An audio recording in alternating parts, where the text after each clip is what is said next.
Good morning, good afternoon, good evening friends. Kevin sir from personal tutor, standard 6 history playlist आप लोग देख रहे हैं। चैप्टर है ट्रेडर्स, किंग्स एंड पिलग्रिम्स।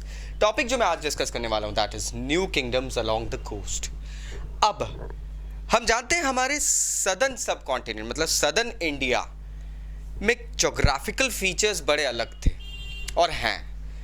हमारे पास सदर्न इंडिया में हमें मिलती है लार्ज कोस्ट लाइन्स, इसके अलावा हिल्स, प्लेट्यूज, रिवर वैलीज, कुछ ऐसे रीजन जो कि इकोनॉमिकली और डेमोग्राफिकली बहुत हेल्पफुल है। कोस्ट लाइन है तो सीधा अटैक नहीं हो सकता था। पुराने ज़माने की अगर बात करें तो डायरेक्ट अटैक जो होता था सी लाइन के through, it was not that easy जैसे कि लैंड से हो सकता है।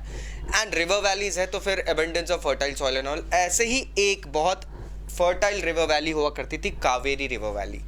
ये रिवर वैली एक छोटा सा एरिया नहीं है एक नदी के आसपास का, ये एक काफ़ी बड़ा एरिया है फ्रेंड्स। तो Kaveri river valley was known for its fertility and this area started flourishing. इस एरिया में बहुत सारे चीफ्स, लोकल चीफ्स और किंग्स और ज़्यादा पावरफुल होने लगे थे। संगम पोयम, संगम बेसिकली तमिल पोयम का एक प्रकोष्ठ है। संगम पोयम में एक वर्ड आता है मूवेंडर। मूवेंडर मतलब एक तमिल वर्ड है, मूवेंडर मतलब चीफ्स। अब ये उन चीफ्स के लिए था, उन 3 चीफ्स के लिए ये वर्ड यूज़ किया जा रहा है जो कि चोला, चेरा और पांड्या सभ्यता के लोग थे। मतलब इन डायनेस्टीज के ये किंग्स हुआ करते थे and they actually started ruling around 2300 years ago from today. These kings had a peculiarity, एक सिमिलैरिटी इनके अंदर थी, एक पिक्यूलर सिमिलैरिटी थी अलग सी। इन सभी किंग्स के 2 टाउन्स इंपॉर्टेंस के होते थे इनके किंगडम्स में। एक होता था इनलैंड टाउन और एक टाउन होता था ऑफ इम्पॉर्टेंस, स्ट्रैटेजिक इंपॉर्टेंस, जो कि होता था कोस्ट पे।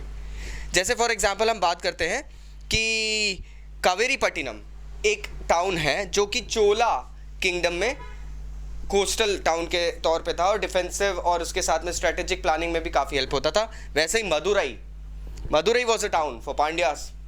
आज भी हम जानते हैं मदुरई का काफ़ी रिलीजियस इंपॉर्टेंस वगैरह है। Now, these kings basically went ahead and did not collect taxes, but they demanded tributes from their subjects. इनके राज्य में अगर कोई रहता था तो ये उनसे ट्रिब्यूट्स, मतलब ट्रिब्यूट्स जैसे कि गिफ्ट्स हो गए हैं, एनिमल्स हो गए, आपकी प्रोड्यूस हो गई है, ग्रेन्स हो गए हैं, वैल्यूबल आइटम्स वगैरह हो गए, ये सारी चीज़ें they use to go ahead and demand.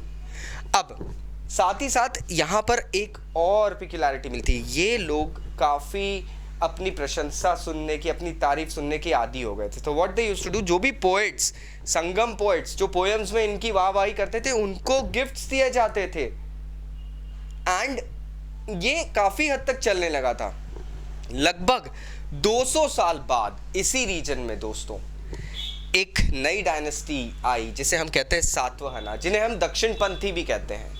अब दक्षिण पंथ, सातवाहना डायनेस्टी आने के बाद में काफ़ी चीज़ें बदल गई थी। We learn about that in like further lectures.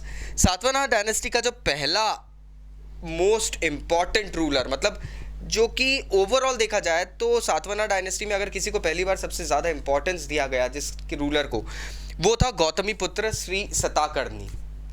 इनकी माता जी का नाम था Gautami Balashri and these like followers and all, they were all from south, so they were known as Dakshin Panth, the people who basically traveled towards south. They were westerns but they went ahead and settled themselves in the south region and thus यहाँ पे हमको समझ में आता है कि new kingdoms coastline and all areas के आसपास कैसे जमे थे। आपको अगर इसमें अभी भी कोई डाउट्स है तो नीचे कमेंट बॉक्स में कमेंट करना मत भूलना। Thank you very much, take care, I will see you guys again, bye bye.